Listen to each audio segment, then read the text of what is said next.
My wife divorced me through a group chat. Yeah, you read that right. No sit-down talk, no tears on the couch, no we need to talk warning. Just a ping, a notification. And then, boom, a message dropped like a grenade into a thread of our mutual friends, her sisters, and my soon-to-be ex-in-laws. I can't do this anymore. I'm leaving him. My name was never even typed. I stared at the screen like I was watching someone else's life unravel. Except, it was mine. In real time, heart racing, face flushed. Everyone saw it. And then, the silence that followed? That was worse. No one replied. Not right away. Maybe they didn't know what to say. Maybe they were waiting for me to type something. I didn't. I couldn't. Who was I in that moment? Just a name mentioned in passing. Like I was furniture being moved out. Disposable. Replaceable. Forgettable. Was I really that easy to leave? Was I that blind to what had been building? Or maybe breaking? You go through stages when something like that happens. First is disbelief. This can't be happening. Then comes shame. Shame that it was public, that I wasn't enough, that everyone else got the news before I did. Then the questions start crawling in like rats in the walls. What did I do wrong? Was I ever loved? Who even am I without her? I didn't just lose a wife. I lost a version of myself I thought was solid, reliable, worth something. But here's the thing. Pain cracks you open, sometimes violently. And what seeps out? That's the truth. That's where the transformation begins. I didn't know it then, but that message, that digital wrecking ball, was the start of something I desperately needed. This isn't a story about heartbreak. It's a story about how I learned to rebuild, not to win her back, but to find the man I buried somewhere along the way. Before everything fell apart, Aaron was just a man who liked to work with his hands. He spent his days on the factory floor, steel-toed boots scraping concrete, the hiss of machines and scent of oil a familiar comfort. He wasn't flashy. He didn't chase titles or status. He found satisfaction in making things that worked, gears that turned, lines that moved, tools that lasted. His joy was simple. Come home, wash off the day, kiss Letitia, and maybe crack a beer while watching the late game. Aaron and Letitia had their rhythm. They met young, before either of them knew who they were supposed to become. He made her laugh. She brought color to his world, playlists in the kitchen, big ideas, dreams that reached beyond the county lines. He didn't mind that. She was the fire. He was the ground. Their nights used to stretch long, talking about nothing and everything. The future, the past, inside jokes that made no sense to anyone else. He was loyal, steady, the kind of man who fixed her car without being asked and remembered her mom's birthday every year. But over time, something shifted. Letitia started coming home later. Her tone changed, clipped, and tired. "You're okay just doing this your whole life?" she asked once, gesturing at the house, his job, their routine, as if stability was something to be ashamed of. She'd started spending more time with her new friends, women from work, some from a personal development group she joined. They talked about alignment, elevation, becoming your best self. Aaron never made fun of it, even if he didn't understand it. But he saw how she looked at him differently after those brunches, like he was a weight around her ankle. He tried to keep up, asked questions, supported her ventures, told her she was smart, capable, strong. But no matter what he said, it was like she'd already decided something about him that she couldn't unsee. Still, Aaron didn't see the end coming. He thought love was enough, that years together meant something. He was wrong. It was a Saturday night, early spring. Letitia was throwing a birthday dinner for her sister at her cousin's place across town. Aaron stayed back. She'd told him it was just the girls, said it casually, like it was nothing. He didn't argue. He trusted her. He fell asleep on the couch halfway through an old action movie, phone resting on his chest. It was the vibration that woke him, a notification from the family group chat. Letitia and Company. That's what she'd named it. He rubbed his eyes, opened it. I can't do this anymore. I'm leaving him. That was it. No warning. No message to him privately first. Just a single sentence sent into a digital room full of witnesses. Her mother, her sisters, her cousins, and him. He stared at the screen. At first, he thought it was a mistake, a missend. But then the responses started trickling in. You have to do what's best for you, girl. Proud of you for finally saying it. About time. Not a single person asked if he was okay. Not one of them messaged him directly. In that moment, Aaron felt like a ghost, present but already gone. The man she had shared a bed with for 6 years, reduced to a footnote in her empowerment narrative. He didn't reply. What would he even say? That he was blindsided? That the woman he loved had just ended their marriage like she was canceling a brunch reservation? The next few days blurred. She came by once when he wasn't home to pick up some clothes. Left the spare key on the counter. No note, no goodbye. He became an afterthought. Friends stopped calling. Family gatherings happened without him. People picked sides, and the silence told him everything. No one asked for his version. He stood in their now half-empty apartment and looked around. The plants she'd loved were gone, so were her books. The bathroom smelled less like lavender and more like nothing. It wasn't heartbreak in the dramatic cinematic sense. It was quieter, more hollow. Like standing in a house stripped of its furniture. You still have the walls, but the warmth is gone. And just like that, Aaron wasn't a husband anymore. He wasn't even part of the group chat. The apartment was small, just a one-bedroom with faded carpet and a window that looked out onto a brick wall. Aaron didn't care about the place. It was a roof, and for the first time in a long time, it was his.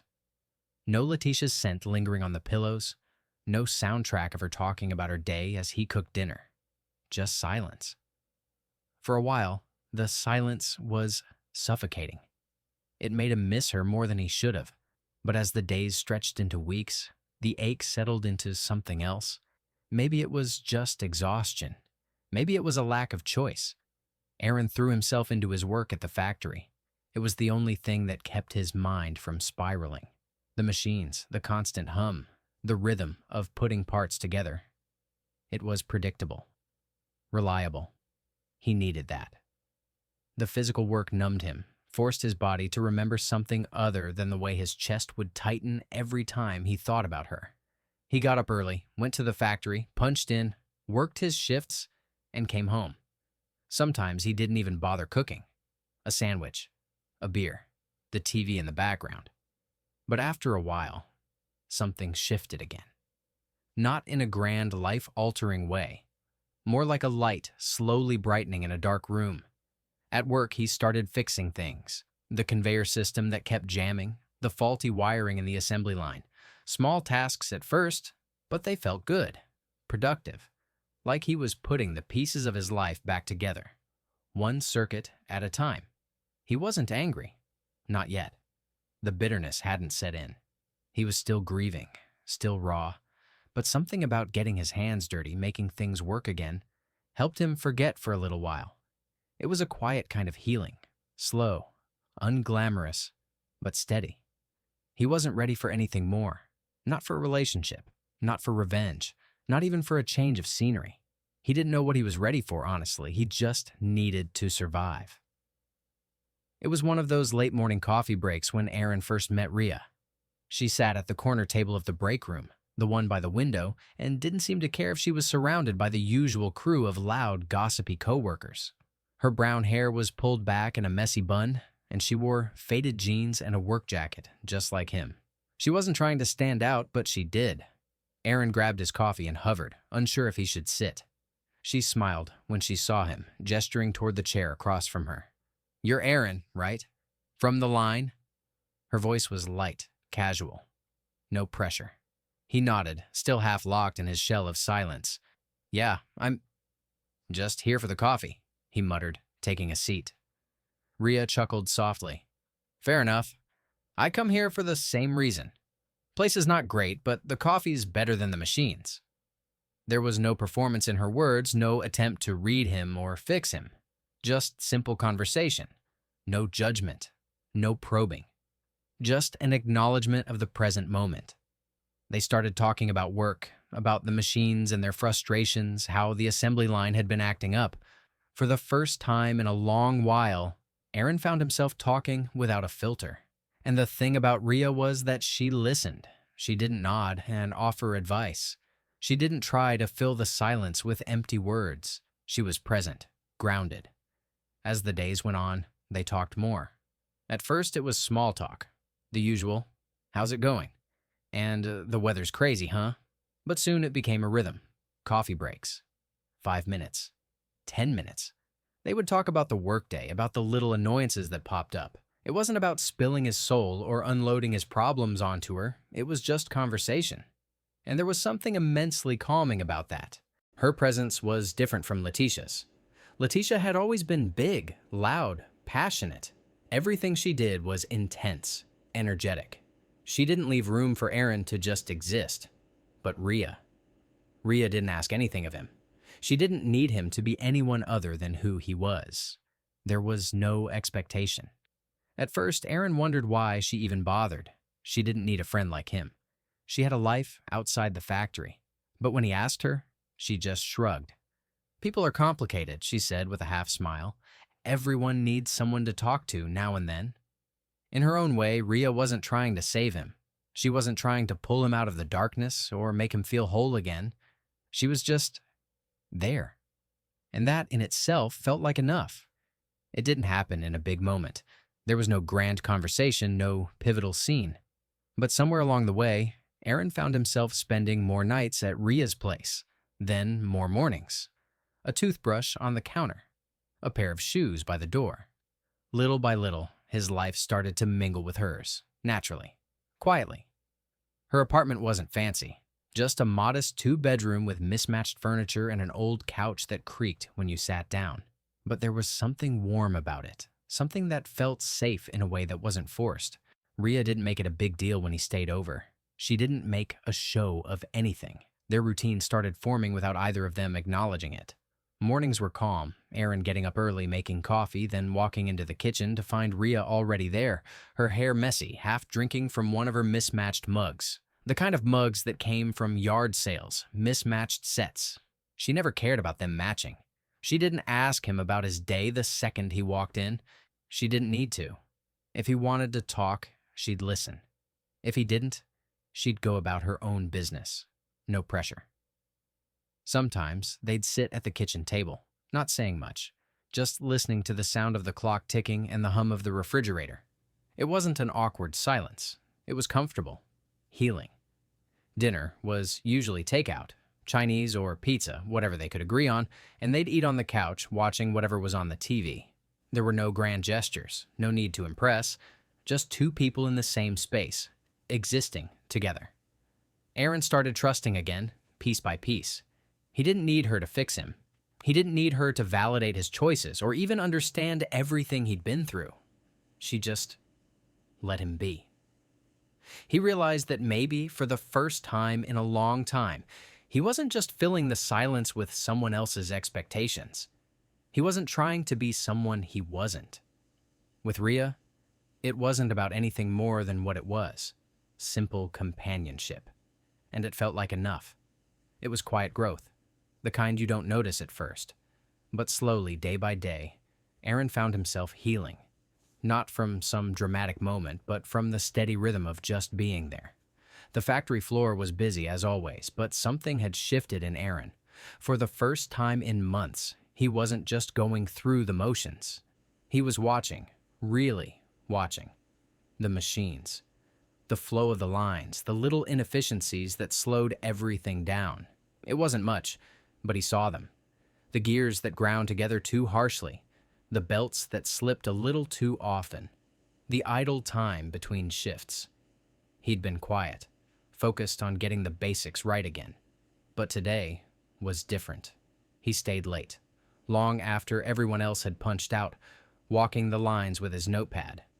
He sketched a few ideas, measured a few points, and then went to work. His hands knew the machines like they were an extension of him, and by the time he'd finished, he had a plan. A new system that would reduce waste and increase efficiency. The next day, he pitched it to his supervisor, who looked at him like he was crazy at first. "You want to overhaul the entire system?" The supervisor asked, brows raised in disbelief. Just a tweak, Aaron said, a quiet confidence in his voice. I think it'll work. They agreed to give it a shot, and when it went into effect, the results were immediate. Waste levels dropped dramatically. Productivity increased. It wasn't groundbreaking, but it was noticeable, and it made things run smoother. A little smoother. Enough to make a difference. The local paper picked up on the change, a small article in the business section. It wasn't front-page news, but it was something. Aaron's name was mentioned as the one who'd proposed the new system. It felt strange, seeing his name in print, something he'd never expected. Suddenly, people noticed. Colleagues started stopping him in the break room, asking about the new system. Hey, that thing you put together? It really worked, one of them said, clapping him on the back. Aaron nodded, but the words felt different now. He wasn't just invisible. He wasn't just a cog in the machine anymore. He had made something happen. It wasn't a dramatic transformation. No applause, no recognition, but it was enough to remind him that he had something to offer, something he hadn't even realized he'd been missing. And for the first time in a long while, Aaron felt seen. It started small, an article buried in the local section, a brief mention of Aaron's new system and the improvements at the factory. But within a few days, it spread like wildfire. The article was picked up by industry blogs, reposted by colleagues on LinkedIn, and then shared on Facebook. The buzz reached beyond his small circle. The quiet, unassuming man from the factory was suddenly a story, a success. And with that came the messages. Ex-friends, old co-workers, people he hadn't thought about in years, popping up in his inbox like ghosts from a past that no longer felt relevant. They all had the same message. Proud of you. There was the woman from his old high school, the guy from his first job at a diner, even Letitia's hairdresser. They all wanted to reconnect, to bask in his new success. But it was Letitia's message that stopped him in his tracks. Proud of you. Want to talk.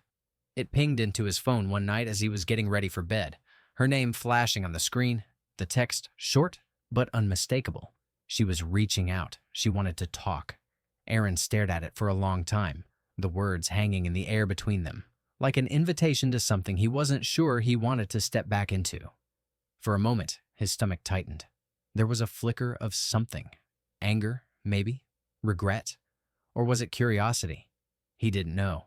But the feeling was fleeting, a shadow that passed as quickly as it appeared. He wasn't bitter. Not anymore.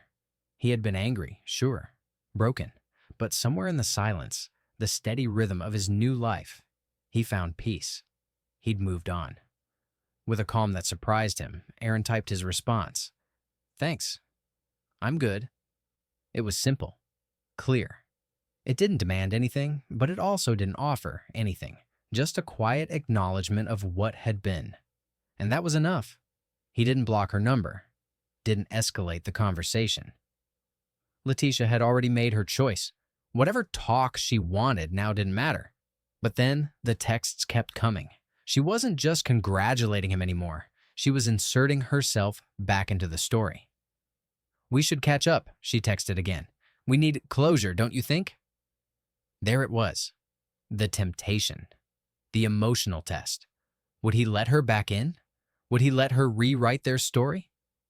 Aaron set the phone down untouched, letting it ring in the silence. There was nothing left to say.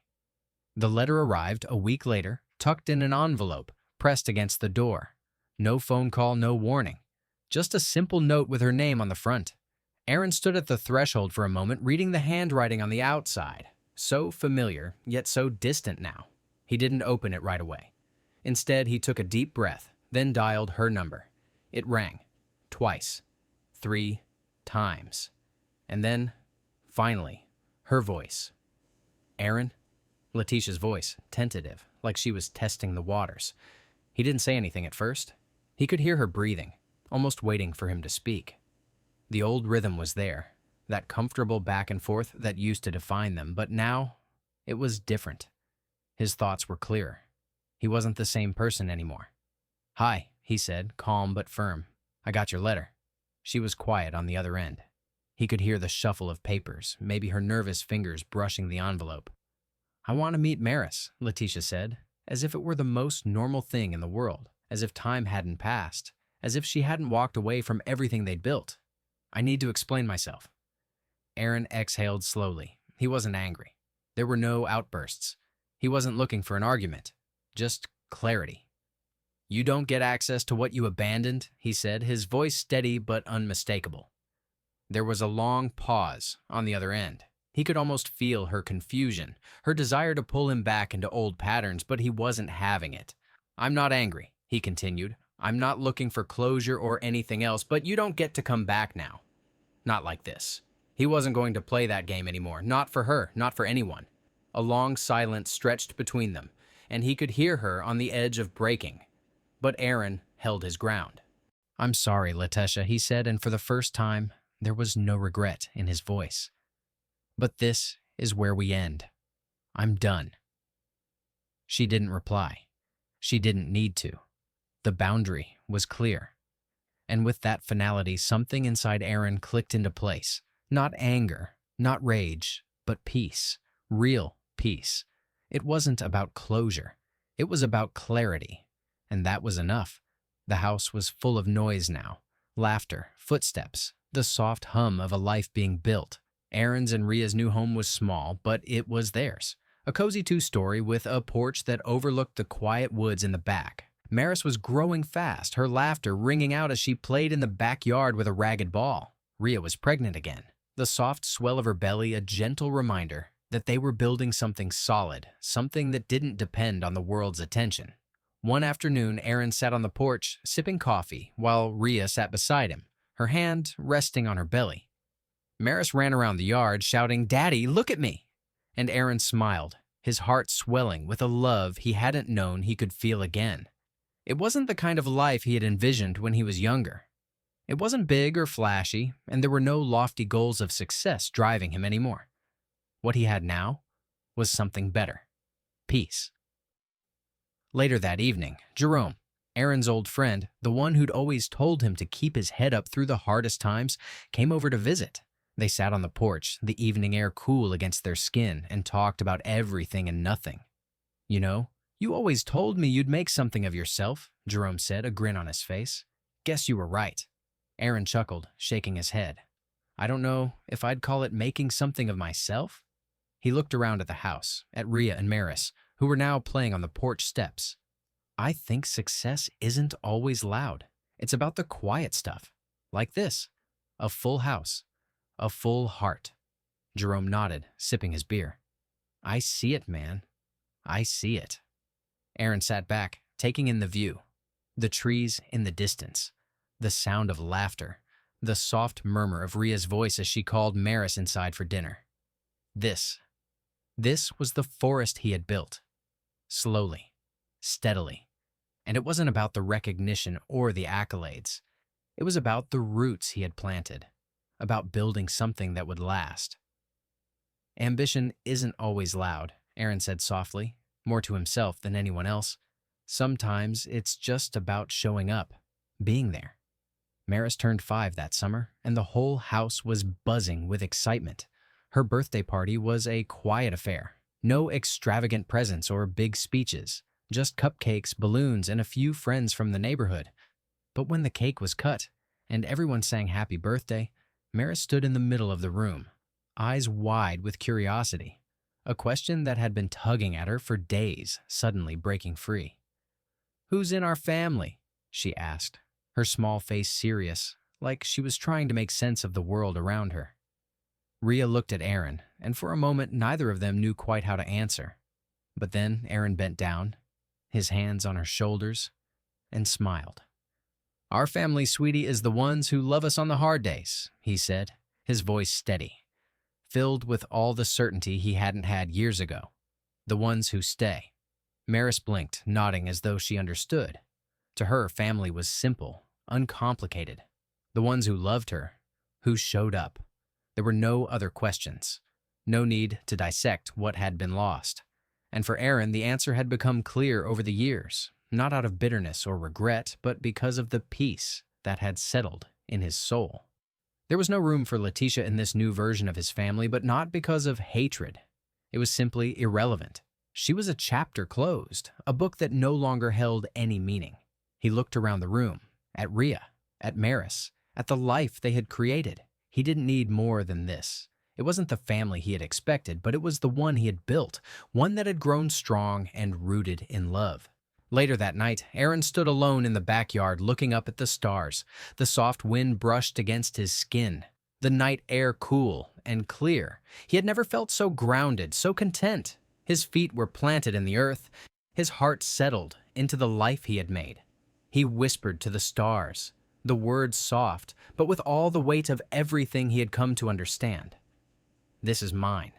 The forest he had built, the family he had created, was his. And in that quiet moment, Aaron knew that he was exactly where he was meant to be. The journey had been long, filled with its struggles and heartaches, but it had led him here, to peace, to roots, to love that was quiet, steady, and real.